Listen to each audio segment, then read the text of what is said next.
welcome to the Stacking Dingers show. I am your host, Matthew, aka Sheep, aka Dark Sheep.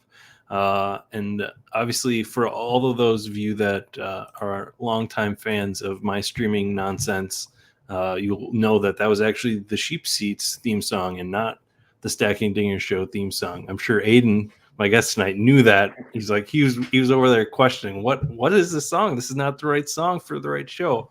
But we are here, Stacking Dingers show, your home for Underdog, best ball, MLB, everything. And yeah, like I said, tonight we have a new to this show guest, Aiden. Aiden is known for winning the show. You can show the shirt there, the best ball data bowl of last year. And if you follow him over there on Twitter at Tiston Iron Wings, which I never know how to pronounce, which I feel a compassion because everybody else loves me saying my name out loud. But yeah, you can find him over there. He's throwing up all sorts of random data as he sees fit. Maybe you even want to, bet on some college volleyball. He might have some numbers over there for you. Yeah, Aiden, welcome. Did I miss anything? You're describing you? No, that was a great intro. You've been paying attention. I was a finalist at the Best Ball Data Bowl. I didn't win. Oh, I don't want to take away the great work of the other finalists. Yeah, I'm sure most people don't really know how to pronounce the Twitter handle. That was my my Underdog username that I've been using that kind of as a moniker for many years, which is just a combination of all the 4 Detroit professional sport team mascots together. Tigers, Pistons, Lions, Red Wings. Yes. I knew it was something like that.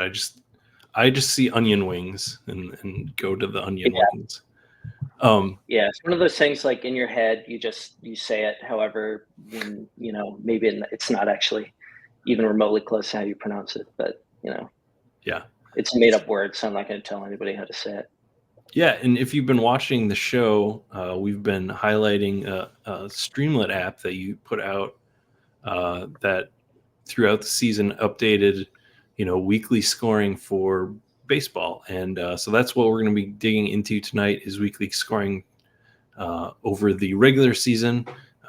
We are all in the middle of our playoff sweats, but we're not going to get too much into the playoffs this week. We'll have plenty to do that to commiserate all our bad teams later. But we're going to go back to the regular season tonight. But even before we get into that, I was curious how I haven't really talked to you much during draft season. So how much drafting did you do in draft season? Any overall takeaways that you got at that point, even before the game started? So I mainly just focused on the Dinger this year. I put 100 teams into that, which is more than I've done the last 2 years. And then I kind of like did some auto drafting and like experimenting in the other lower stakes contests that I think a lot of people do. And I guess this worked out okay for me. I think I definitely looked into or kind of like went a little deeper into the data side of things. I think the first couple of years that I was attacking this contest, I kind of did the casual thing like, oh well, I know exactly how this works, and I have my player takes and all that. But this year I kind of really wanted to try to figure out how the game is played, right? And I think looking at it from a weekly perspective, I think was something that I've been really trying to figure out and still haven't really figured out. but I think as we'll see, that's kind of an underrated aspect. Is it's tough to. I think my draft ranks were all kind of anchored to full season production when, I think we kind of have to realize that, it's basically just 7 day chunks that we're looking at. So, um, kind of as I've been following my teams throughout the year, that's like the big kind of thing that you kind of recognize things following your teams that like, oh man, I probably should have realized that or thought of that. And so that's the biggest one is like regular season projections or full season projections are not really the skeleton key. Sure. Um, were you team zero pitcher or no early pitcher, or where were you at on pitching? So uh, I kind of like, you know, floated between different strategies. I was very vocal about believing that Spencer Strider was worthy of a first round pick, and even that he probably should have been one of the top 6 ranked, in the top half of the first round. Um, and obviously he gets hurt like just immediately. So Mhm. um, I guess you can say like, well, we didn't get a chance to see that strategy play out, but also like, hey, if you're drafting a pitcher in the first round, that's like why you don't draft a pitcher in the first round is because they all have that risk. So, I kind of chalk that one up to an incomplete. Um, Yeah. Again, I think my reasoning at the time was um, it's very hard for the top pitchers to separate scoring wise from Mhm. a lot of the mid tier, lower tier guys. But he's the one guy who could, you know, um, score 70 points a start or 140 if he has a 2 start week. Like he has that potential, whereas no one else. You know, really, it's really rare for anyone else to go over 60. Um, so that was kind of my thoughts on him specifically. Well, Um, well, you get to kind but of other than play it out again with Paul Skeens next year. right, yeah, yeah, he's the guy that's like just has the crazy rates, right? Yeah. Um, But and then, oh, go ahead. Sorry. yeah, he's on the Pirates though, so it's like Braves Pirates a little bit different. But I don't think I don't think win rate should really factor in too much to your pitcher evaluations. Yeah, I mean, there's a whole discussion there, even deeper into weekly scoring and season long scoring is where do the players come from, especially pitchers, good teams, bad teams, doesn't matter. Um, Yeah. the other question for going into the season was, you said you played around with structures. Did you have like a pitching number, a outfield number, infield number of players on your roster that you tended towards more often than not? Yeah, so I was almost always 7-7-6 pitcher, infielder, outfielder. I just felt like outfielder was super, super thin, really top heavy. Obviously, that's not like a revelation, but um, it's just really difficult once you get down into the double digit rounds um, to pass up an infielder for an outfielder, just given um, like like what they could be projected to score. Like we've seen that the flex position, especially, is infield dominated, and like infield is a very relatively flat position, meaning like there's not obviously the elite guys are elite, but from like infielder 20 to infielder 100 or even more, you can pretty much expect the same thing.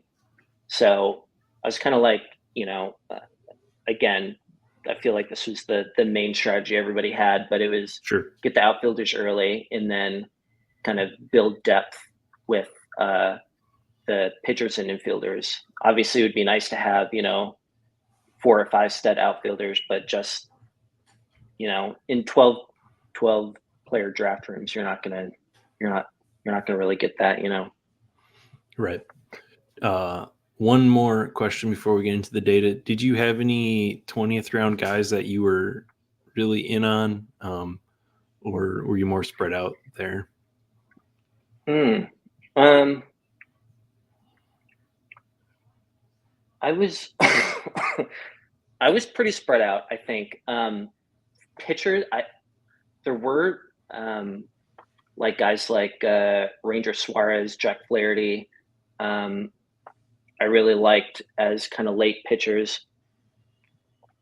I think like if I remember correctly, like Zach Neto was a big guy who I liked at the end there. I think, or Sean Manaea was another one that nobody was drafting. But yeah, with the pitchers, I think it's interesting. I guess this is a little bit of a digression, but I feel like the market is really good at pricing pitcher skill, but there's still like a bunch of obvious ones that kind of get lost in the shuffle.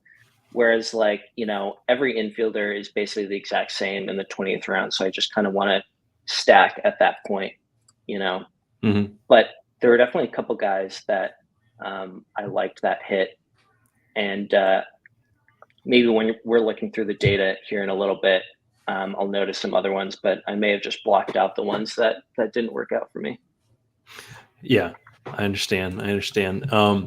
So getting over to the data then, before we started recording, you did ask a question to the internet about spike weeks and pitchers. Mm-hmm. So before we really get into the data, there's two items that you kind of highlighted, and one of them is spike weeks. So what was your methodology for defining a spike week?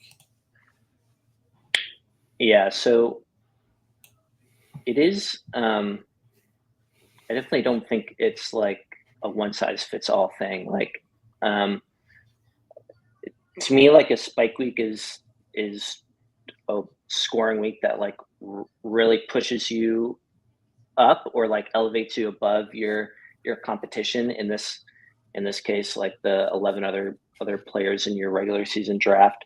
Um, and I've seen people kind of define it as like you take the top 36 pitchers because that's how many you have to start every week, and then 36 infielders and outfielders and your flex spots, and just kind of say like, oh, if you make it into that threshold for that week, that counts as a spike week. But to me, like I kind of split it up and said, okay, a usable week is basically if you're in the top, 36 infielders, let's say.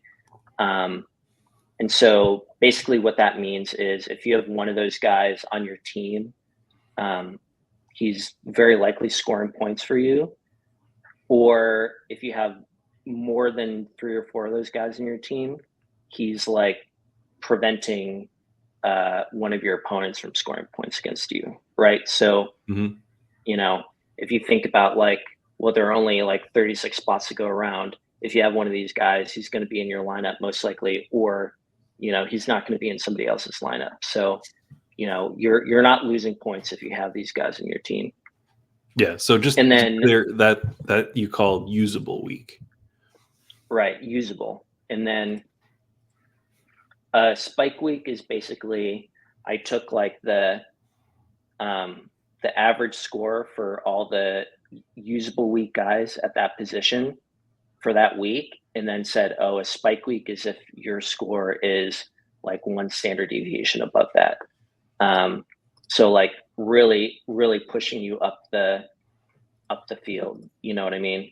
It's Yep. like when you think of spike, it's not just like, you know, it's not a 20-inch box jump. It's like it's, Olympic high jumping at that point. Yeah, and I think that is a little bit different than some people might expect. So, yeah, it's important to go into that before we look at the data because I think people are going to be, if they didn't know that, would be surprised by the amount of spike weeks some guys have, or just and the definition is important here as well as the data. And again, Hmm. it's your personal opinion, and but I think it's very good to when you're looking at data and metrics and stuff that people are creating. Even if there is some opinion, if you know that opinion going in, you can work on your opinions based on the other information as well. So Hmm. let's get it up here. Let's get the big sheet up. Yeah. So um, I guess right now we're starting out. If you are looking at this live, um, and you're able to see on a bigger screen, unfortunately for you phone watchers, this is not going to be a great episode for that. But right now you are currently, categorized or sorted on the total points scored. Um, and this is again just the regular season. If you're taking a look at this, you have the player, the position, team, their ADP at the end of draft season, and then you have this nice breakdown of the weekly scoring, and then more to the right here is the stuff we're going to be probably talking about today. So, um, do you want to start with pitchers? Yeah. Yeah. Let's do that. And yeah, I apologize to anybody who, is not, uh, uh, doesn't love these like colored charts in Excel, but yeah, like you said, we have the weekly scoring breakdown up here, and then we do have the first playoff round on the right here, but we're sorted by just total points over the regular season. So we can start with pitchers. Pitchers are like the most interesting position group, I think, too. So this would be a good one. Yeah. All right. So, yeah, total points. Nez and I kind of took a look at this over the last season. Um, so, Mm, or last season, sorry, the last episode of the show, we kind of took the data from your Streamline app, and we sort of talked through. But did you have any takeaways from total pitcher scoring this season? yeah, I mean, for a while there, it did look like the elite guys were kind of living up to their billing. And then you had, guys like Lugo and Crochet who were way down the ADP list. Hauk was another one also. So you kind of had like the stars and scrubs aspect through the first like half of the season. And but you can see like um by the end, we have Scooble C Sale kind of like upper mid round draft picks. Um, Reagan's Gilbert obviously find their way in here. So it did kind of turn into a mid round pitcher guy, which, I think that was kind of um, some of the sharper analysis was like, hey, these like mid round mid tier guys are the way to go, um, and not necessarily like spending up on you know some of the more expensive guys. Right. Um,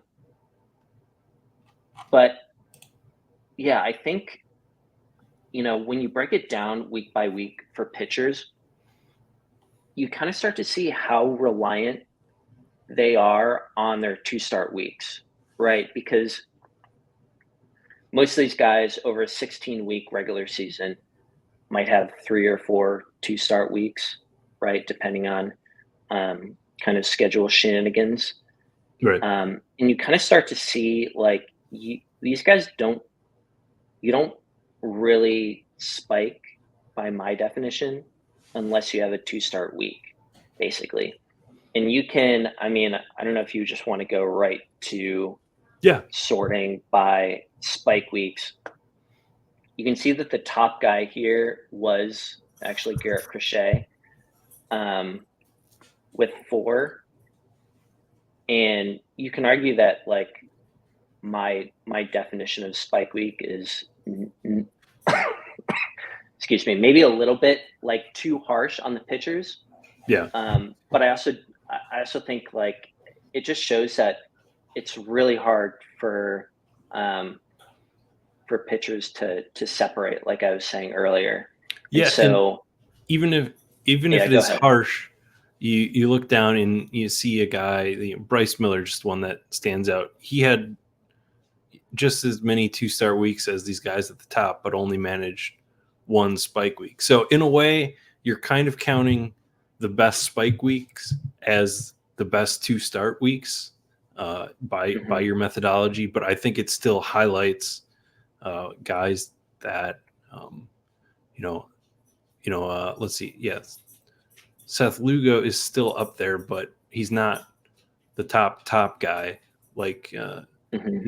he's not really the strikeout guy that some of these other people were. Yeah, yeah, and I think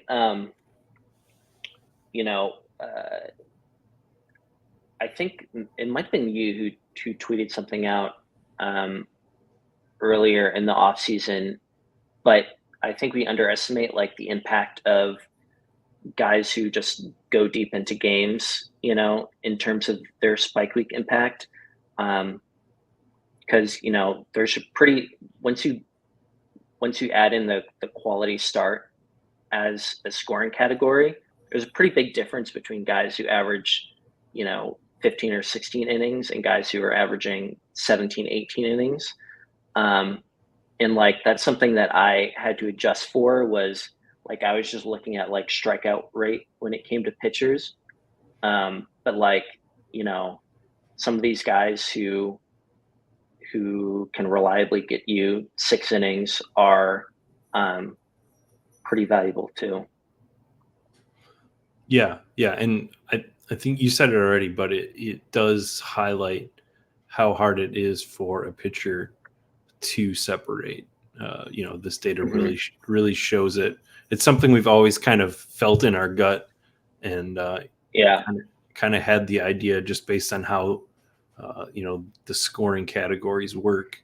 But this kind of shows a little more just how flat even the 4 compared to the 2 and 1 category is. There's not a lot of guys that really stood out. I'm surprised that Aaron Nola is on 3 because he's the probably the guy that you're thinking, the guy that goes deep that you wouldn't expect. Hmm. He didn't really, nobody really had throughout the season was like, oh yeah, I'm glad I have Aaron Nola on my team. Hmm. Yeah. Well, the Phillies pitchers are actually kind of interesting. So I wanted to point out. Um, so we're back to sorting by total points again. Hmm. Zach Wheeler finishes what, 7th um, for total points for a pitcher, but Yep. look, he has no spike weeks basically. Um, so to me, that's like uh, he really either got unlucky or what. I think sequencing obviously has a big impact on these weekly scores, but he really did not take advantage of his two start weeks at all. Like you can see outside of like the elongated first weekend, his top score is like 65, 64, 52. Like that's pretty good, but it's not, you know, um, it's not really moving the needle for a third, fourth round guy. True. And then if you look at him compared to Aaron Nola, obviously Nola scores less points, but he has 3 spike weeks. And if we minimize this a tiny bit to get to this column, this is basically points above usable. So this is basically once you hit the usable week threshold, how many just points above that are you getting totaled over the whole season, right? So kind of maybe smooths out the impact of just looking at binary spike weeks or not. And you Okay. can see that Aaron Nola was like nearly double Zach Wheeler. So I, I don't know if we have adv- like advance rate data yet for these guys, but Not I yet. wouldn't be shocked if Zach Wheeler was like pretty low, honestly, for the total amount of points he scores. Just because like he cost a third, fourth round turn pick, and he like really didn't elevate you at all this year. That's interesting. Um, Yeah, because if you look at the yeah, total points, that you think, oh, I probably was happy if I had Zach Wheeler on my team. hmm yeah, but that's kind of how you can um, get fooled by looking at the total points. And so, like obviously, like if I had to do it over again, I'm probably still taking Zach Wheeler, like start to start basis. He's got the skills and he's a talented guy, and to me, I'm like, uh, if we can see he had, I don't know if this is a two start week in week 17, but he put up a 73. He's got a two-start week this week in the playoffs, and he already has like 41, I think. So he's perfectly capable of putting up a 90 plus score. He just didn't do it at all during the regular season. And you can kind of see that in his standard deviation here for his weekly scoring. That's super interesting. Um, you want to throw up by usable weeks next? Sort on Yeah. that.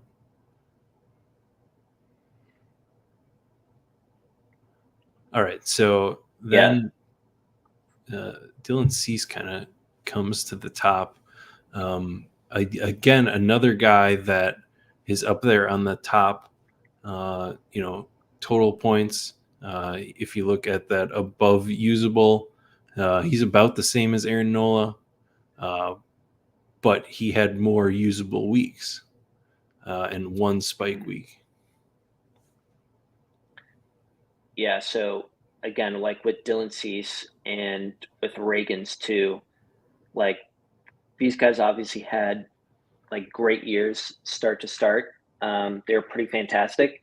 Just didn't quite pay off the couple times they had the two start weeks, right?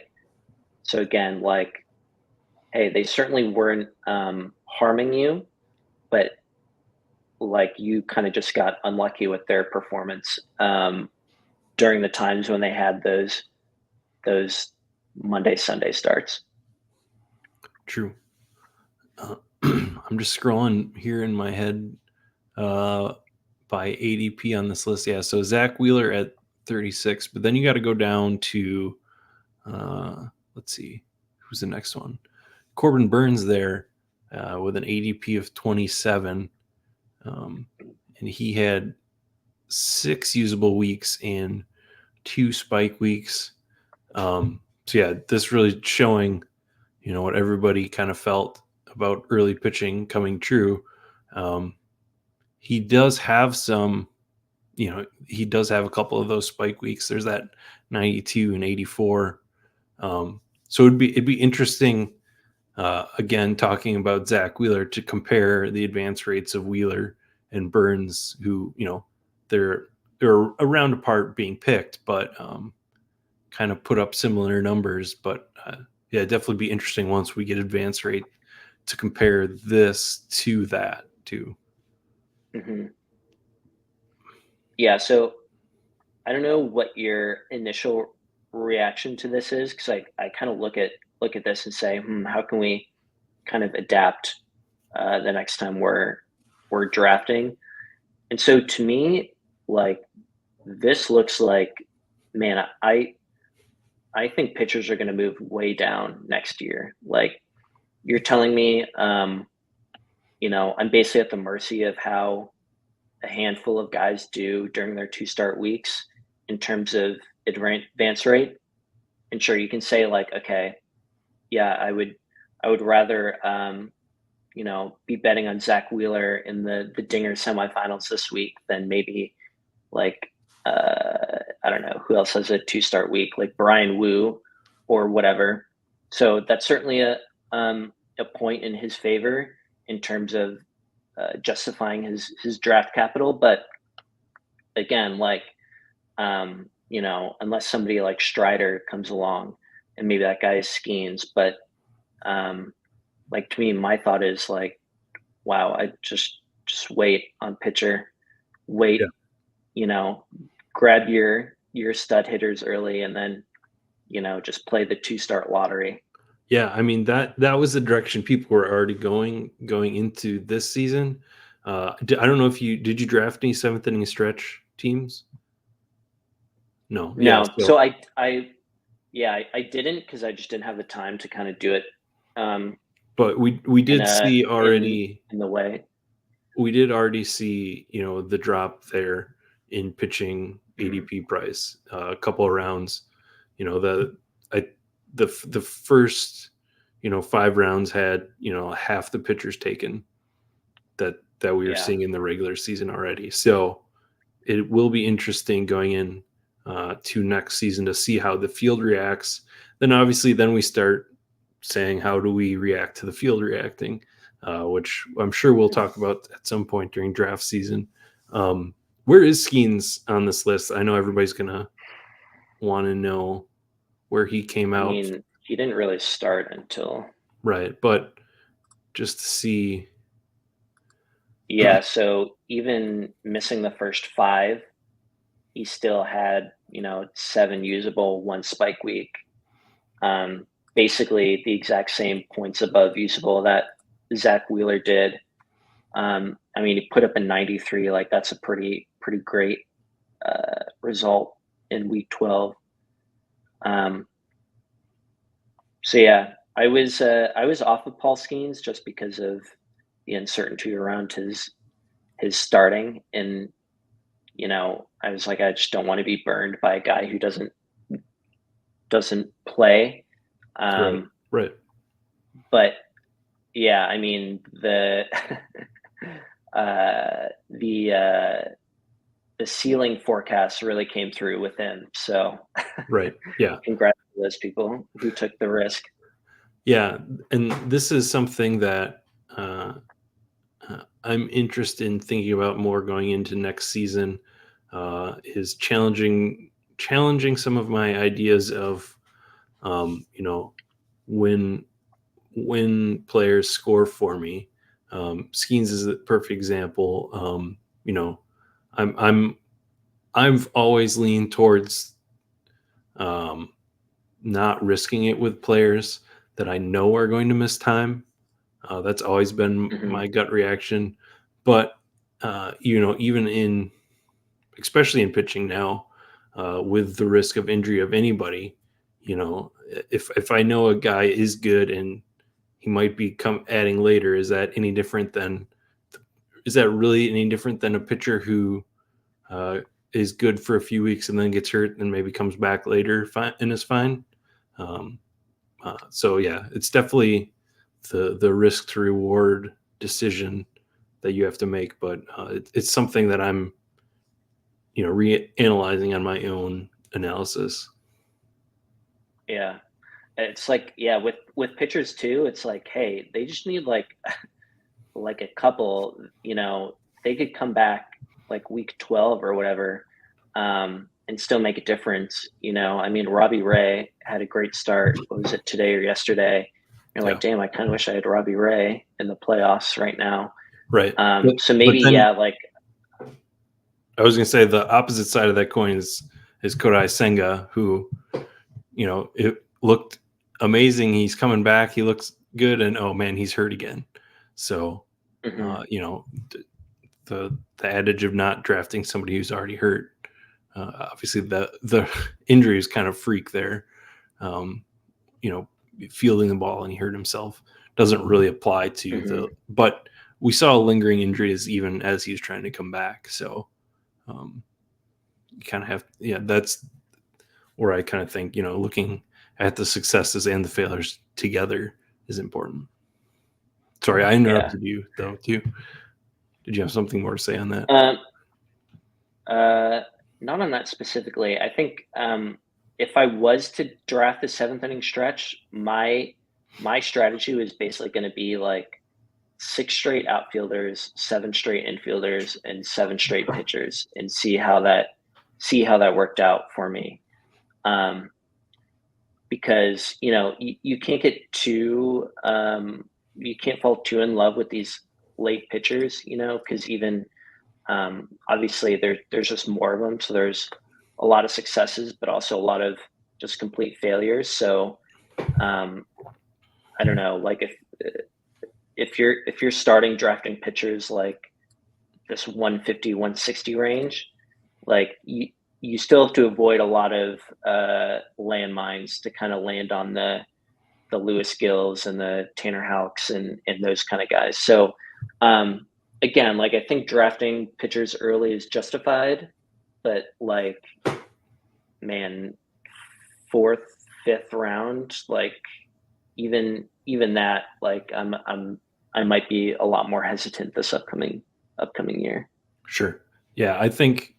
Yeah, to me, I think I'm just gonna,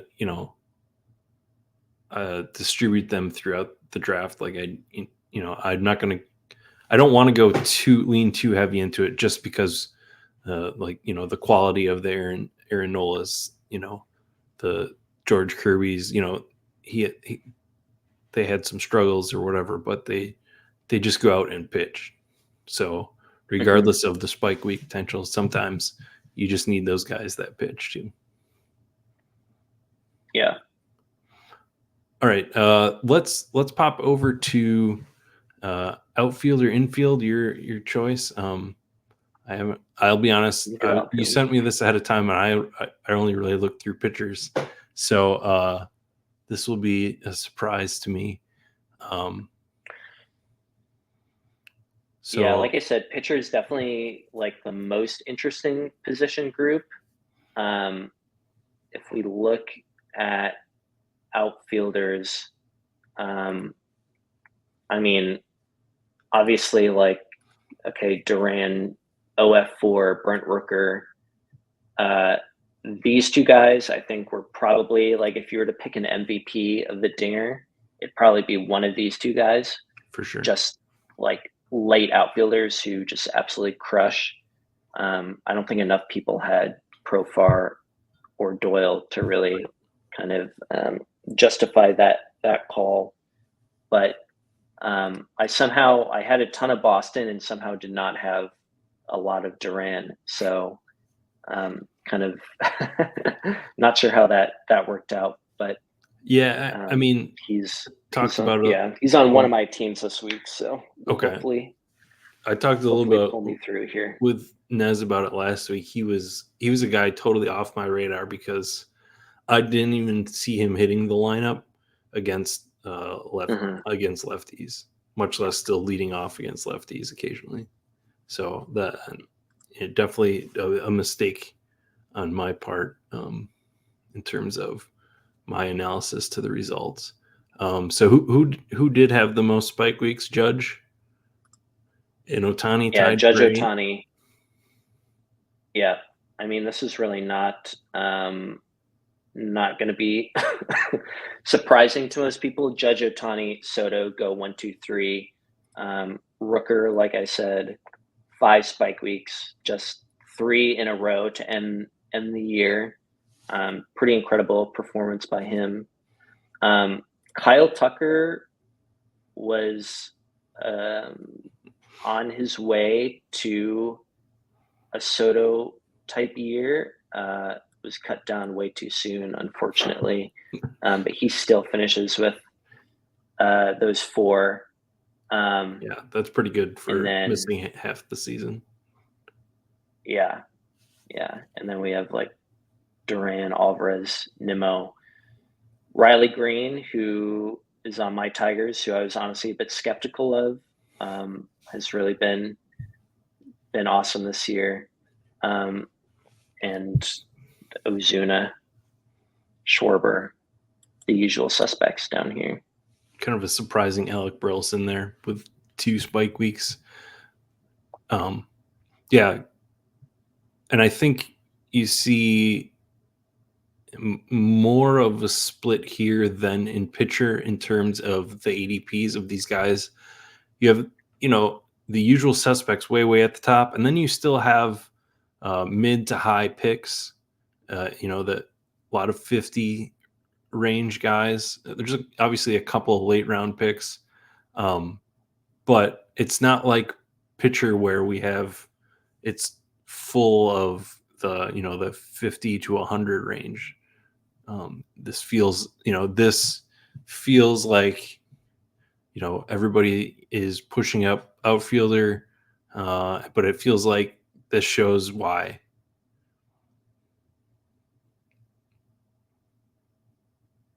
Well, you're muted.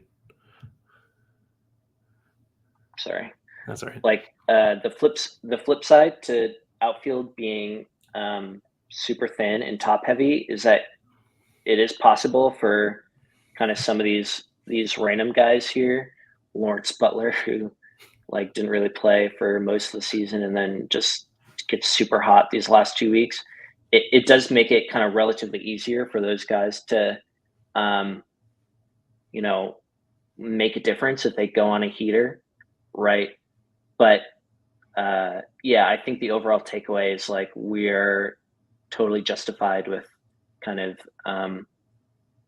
you know really hammering outfield in the early rounds because those guys are super predictably amazing. Right. I do want to get maybe a little bit better next year about trying to identify some of these outfield roster spot holes, like that. You Hmm. know, obviously the Nolan Jones versus Brenton Doyle rates of draft are quite different, but ultimately they were both potentially there to fill the same roster position, and maybe there is Hmm. some. Willie Castro is another guy. Like there's a lot of guys on Minnesota that were potentially outfield there or potential to play the outfield there. But there wasn't really a set, in stone outfield. Um, so that's just Yeah, something like I'm Willie Castro's, he's not a guy that I would like. I'm not at all sure what his stats look like this year, but he's not somebody that I think of as kind of a spiky guy in my head. But like just the fact that he plays every day, and the fact that if you're just looking at outfielders, again, like he's not competing against relatively that many guys, so it's easy. If he's playing every day, he's going to go on a heater for a couple weeks, right? So, um, yeah, I think that's not really obviously I look at like the depth charts on Fangraphs when I'm drafting, but like maybe kind of looking more into um, yeah these outfields where maybe a guy like Willie Castro who doesn't uh, like his Statcast page doesn't you know fly out at you like that he's going to play every day. I think that could be a pretty big edge yeah. that I definitely have been overlooking. The obvious comparison there is him versus Matt Wallner, whose Statcast page is definitely got him into the 18th 17th, 18th round, being drafted on Hmm. most every team, um, compared to Willie Castro, who just ended up playing all year. And he had one spike week, but 8 usable weeks. Um, Hmm. did you want to throw the sort on usable weeks there? See if there's anything that jumps out. We start to see a couple of red guys there, Brian Reynolds and Jazz Chisholm, Hmm. who have the 10 usable weeks and 0 spike weeks. Uh, I'm interested to compare their. You want to add that last column back in, that over advanced, or what was it? points above usable. Points above usable. Yeah. So I don't know if you Yeah. So have like, any. Yeah. Go ahead. so I was looking at this earlier, and I was trying to like find sort of statistical comparisons between guys who had high usable weeks but no spike weeks. I think our old buddy Stephen Kwan is down here too, um, versus guys who had like lower lower usable weeks but higher spike weeks. And I couldn't really find a thread. I think like a guy like Stephen Kwan is the guy who's pretty unique in today's MLB, and that like he's a leadoff hitter. He's had a lot more power this year, but relatively little. But he does get on base, and he's in a really good offense. And if you're a guy who hits to the top of the lineup on a good team and you get on base, you're going to score fantasy points, right? So I'm like, am I if I drafted Stephen Kwan, like, am I happy with this performance? Like, I, I'm honestly not really sure. Um, like, I guess so, but it's debatable. Right. And then, then the discussion comes down to playoff weeks too. And, Hmm. did he show during the season the potential to be a big contributor in playoffs?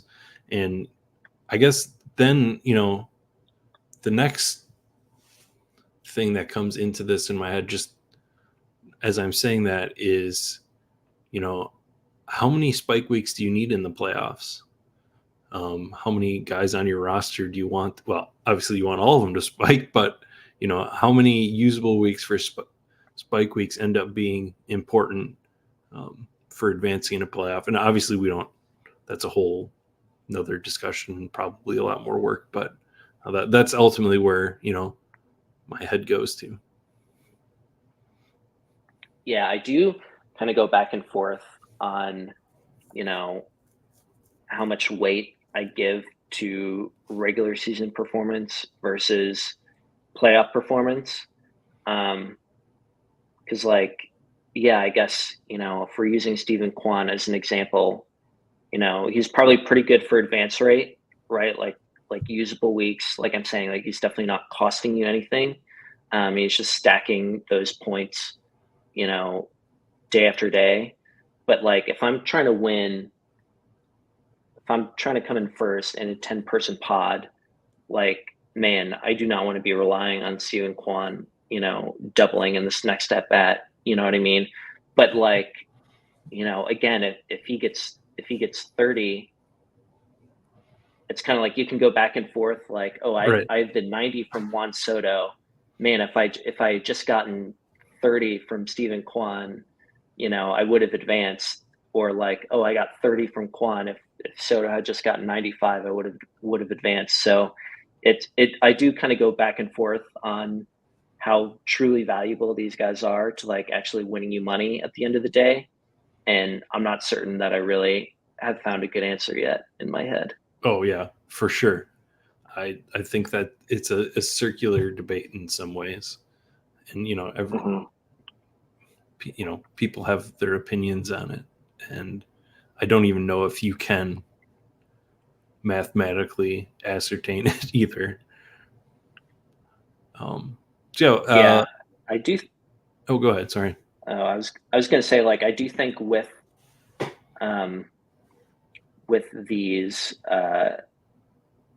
like weekly scoring figures, it would be fun, to kind of go and like simulate a season and maybe try to figure out how valuable these guys are in some sort of way. I'm really not sure exactly how I would design a project like that, but it is something I'm thinking about as like something that would be interesting. Um, and yeah, I mean, I think like if you look here at the standard deviation, like Stephen Kwan is pretty low. Like he's just so consistent, Mhm. getting those points. Um, but like, does he have? I think there's a difference between having like variance to the downside and variance to the upside, right? Like Judge clearly has variance to the upside. He can give you 130 in a week. Um, Whereas like Juan is kind of, his baseline is kind of operating right at his top level, and he really can only hurt you from that point. So I think like, some sort of uh, kind of simulation or something like that, going through um, different versions of seasons might be interesting. Right. And it also, when it comes to playoffs, you add in the next element of how many other people have that player, how many, actual, the total number of people that spike in a week probably changes, is pretty variable week to week, um, too. So, like, you might even have a good spike guy and then somebody has two spike guys and it doesn't even matter. So, um, there's so Mhm. many layers to this. That's why we like playing the game, right? Yeah. Um, you want to throw up infield next? Yeah.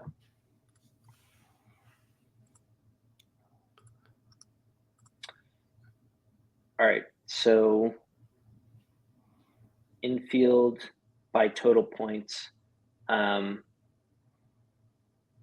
Bobby Witt takes the crown, which I'm not surprised by at all. Gunnar and Ellie maintaining the level that they had maintained, um, is, I was definitely not betting on that.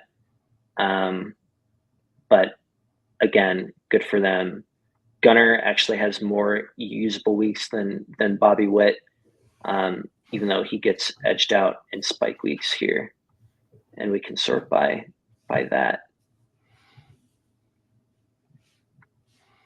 Again, I think these numbers, the amount of spike weeks available throughout a season, um, are surprisingly low to me.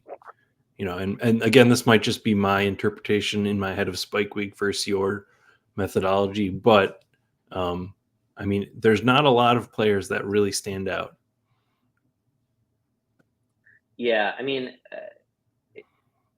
I do think like really there's only, I mean, just let's just take a random week 14, 8 spike weeks, week 9,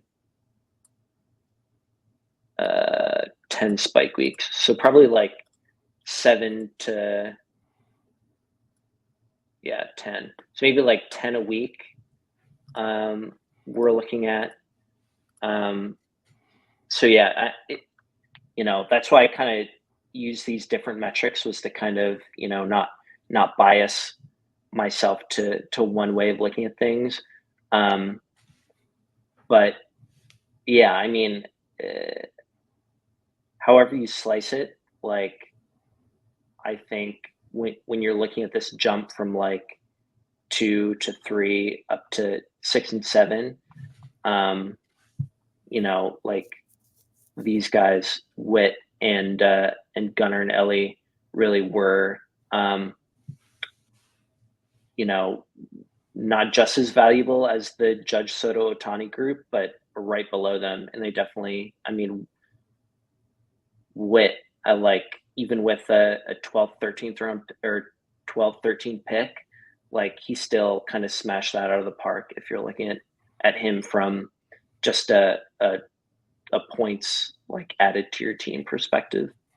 Yeah, I do think it's going to be interesting to see how the first two rounds shake out with like these three guys and some of the other names that people like, such as Matt Olson and Freddie Freeman. I'm not sure with the jostling of Mookie Betts' position around at the end of the season here. I think he might end up being an outfielder going into next year based on Mm-hmm. him finishing as an outfielder. But that was another one that was going to be interesting to see how people take these, total points scored compared to the outfield scarcity, and see if there is an early round adjustment or change that people make. Yeah, Yeah, that'll be interesting to see. Freddie Freeman, interestingly, is like the infield version of Zach Wheeler, where he just like was consistently really good, but just like only one spike week. Like 83 was his top score. And I'm like, I don't know if again, like looking backwards, did he have anything that would have suggested he wasn't like a spiky guy? Like I don't think so. Um, some guys are just gonna uh, like order their games in such a way that they don't, spike in any single 7-day sample. Um, but it, it is kind of interesting looking backward. Like, hey, even if he was, what did he finish? Infield 7. Like, I wouldn't be surprised if his advance rate was pretty low given his first round price tag. True. Yeah, just looking there, he had one less spike week than Paul DeYoung, which is not what Mm-hmm. you expect going in. Not that I don't think you wanted Paul DeYoung on your team either, but Mm-hmm. yeah, and looking at the top of usable, can you sort by usable weeks again? Yeah, so we see a lot of blue, which maybe kind of goes against our idea of you can get infielders from anywhere. They're blue being the color code here for guys that have early ADPs. Um, we Mm-hmm. see the top of this usable weeks really is filled with a lot of guys from that early draft section. Yeah, yeah. I'm like, that is a good point. And like you know, I had kind of thought in my head of infield guys as like, oh, this is where I get my floor, right? Like the floor for my team is going to be my infield. Like these guys are going to go out and, just put up points, and I can get points from anywhere in the draft. And, it's going to be up to my outfielders and my pitchers to kind of really push the envelope with their spike weeks. And on one hand, you can kind of see that with, um, you know, the disparity in usable weeks and spike weeks between some of these guys. But like, yeah, if we get a group of like, 6, 7, 8 infielders that start to really separate from the pack, like, yeah, we could definitely have, um, you know, 3, 4 infielders in the first round next year. Yeah. All right. Anything else that you got in your analysis of all this data? Oh man, I mean, I had to stop myself because I just kind of like sorting through all the different slicing and dicing the data in different ways, looking at the colors and everything. But um, no, I think we kind of touched on all the major points that I think are are most pertinent for people. Um, and again, like a lot of this is all looking backwards, and it's I may be leaving with more questions than answers about the state of you know this specific contest going into next season. Um, but yeah, I mean it's fun to look at, and I think I don't think I've posted this publicly, but I might have to do that just so if anybody else is curious, I can kind of go in and try to do their own thing. Yeah. Yeah. Definitely always. It's funny. Not only do we have more questions, we still keep asking the same questions each year. Yeah, it's like it's so circular, and I kind of feel like it's like the 100-meter dash, right? It's like you can we can bump up to, the theoretical maximum of what we're capable of doing, and then the rest is just complete, the whims of the universe.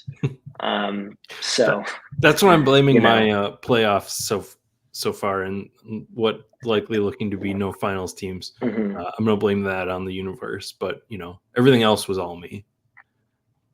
mhm. Yeah. All right, so everyone, thanks for joining Aiden and I tonight. Thank you, Aiden, for putting all this together. I know, uh, I know, I could not put it all together, so I appreciate having smart people around me that are interested in this and putting it together. Yeah, go follow him on Twitter.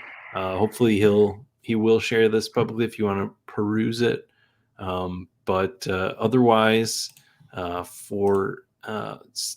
guess stay tuned to this channel. We'll be probably doing a playoff show at some point, and then once the playoff contest opens, we'll be back and discussing that also. So we're not totally full time yet on the show, but we'll be hitting episodes here and there, and then of course, if you're interested in drafting again next season, we'll be all over that.